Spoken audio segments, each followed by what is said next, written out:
জীবনে মাঝে মাঝে আমরা বলি আমি পরে করব, নইলে কাল থেকেই শুরু করব।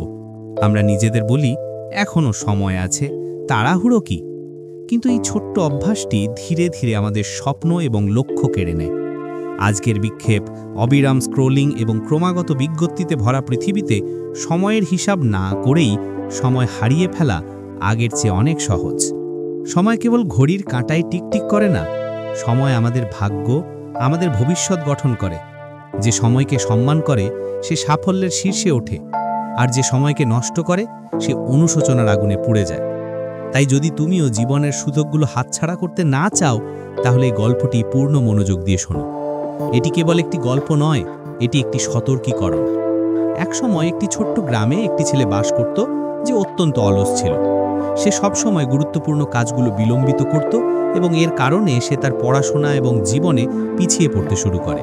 তার পরিবার এবং শিক্ষকেরা তাকে সময়ের গুরুত্ব বোঝানোর চেষ্টা করেছিলেন, কিন্তু সে কখনো শোনেনি। সে তার ভবিষ্যৎ নিয়ে মোটেও চিন্তিত ছিল না এবং অপ্রয়োজনীয় জিনিসে সময় নষ্ট করতে থাকে। একদিন এক জ্ঞানী ব্যক্তি গ্রামে বেড়াতে এসেছিলেন। তিনি তার জ্ঞান ও প্রজ্ঞার জন্য সুপরিচিত ছিলেন। অনেকেই তার সাথে দেখা করতে এবং তার কাছ থেকে শিখতে আসতেন।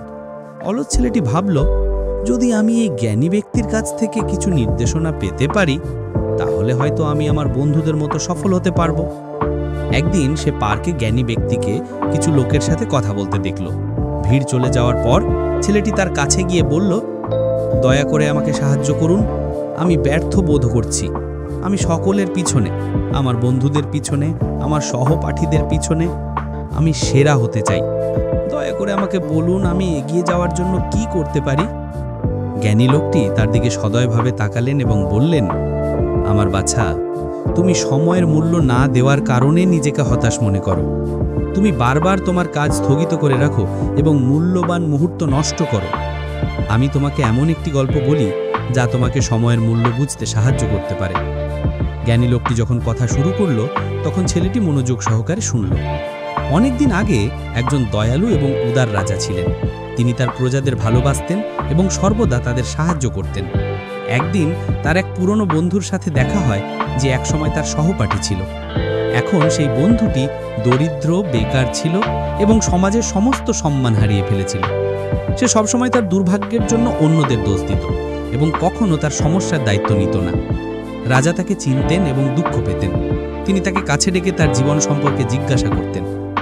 বন্ধুটি দীর্ঘশ্বাস ফেলে বললেন, মহারাজ, আমি বুঝতে পারছি না কেন মানুষ আমাকে অকেজো মনে করে। আমি যখনই চাকরির জন্য আবেদন করি, তারা আমাকে প্রত্যাখ্যান করে। লোকেরা বলে আমি সময় মতো কাজ শেষ করি না। আমি এখন কি করব জানি না। রাজা কিছুক্ষণ ভেবে বললেন, চলো একটা চুক্তি করি। আজ সূর্যাস্তের আগে তুমি আমার রাজকোষ থেকে যত খুশি সোনারত্ন নিতে পারো, আর যা সংগ্রহ করবে তা তোমারই হবে। বন্ধুটি খুব খুশি হলো। সে রাজাকে ধন্যবাদ জানালো এবং তার স্ত্রীকে জানাতে বাড়ি ছুটে গেল। সেও উত্তেজিত হয়ে বলল, তাড়াতাড়ি যাও, ধন ফিরিয়ে আনো। কিন্তু সে উত্তর দিল, আমি এখন যেতে পারছি না, আমার খুব খিদে পেয়েছে, আগে আমাকে খেতে দাও। তার স্ত্রী তাড়াতাড়ি খাবার তৈরি করলো এবং সে ধীরে ধীরে খেলো। ভেবেছিল তার এখনো অনেক সময় আছে। খাওয়ার পর তার ঘুম পেকে গেল।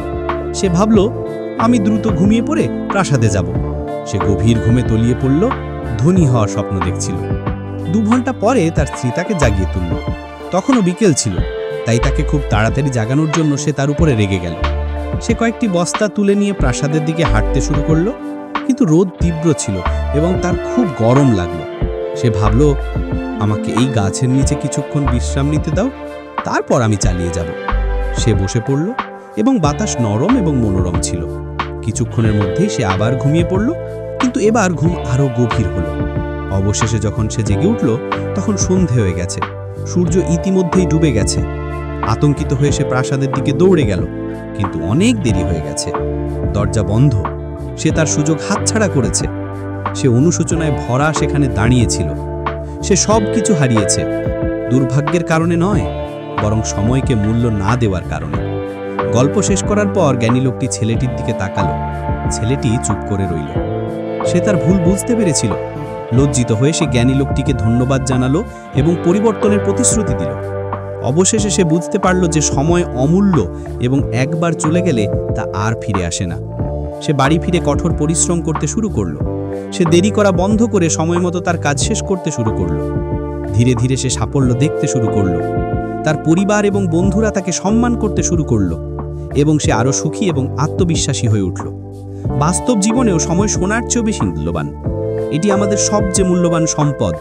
সময় সীমিত, তাই আমাদের এটিকে বুদ্ধিমানে ব্যবহার করা উচিত। আমার দাদু খুব অর্থপূর্ণ কিছু বলতেন, যারা সময়কে অবহেলা করে তারাই এর আসল মূল্য বুঝতে পারবে, কিন্তু দুঃখের বিষয় কষ্টের মুখোমুখি হওয়ার পরই। একটি বিখ্যাত উক্তি আছে, যদি তুমি সময়কে মূল্য দাও, সময় তোমাকে মূল্য দেবে, কিন্তু যদি তুমি সময় নষ্ট করো, সময় তোমার জীবনকে ধ্বংস করে দেবে।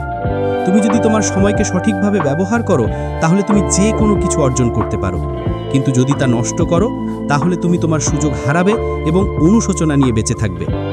যে যাত্রী 1 মিনিটের জন্য ট্রেন মিস করে, সে 1 মিনিটের মূল্য বোঝে। যে শিক্ষার্থী পরীক্ষায় ফেল করে, সে 1 বছরের মূল্য বোঝে।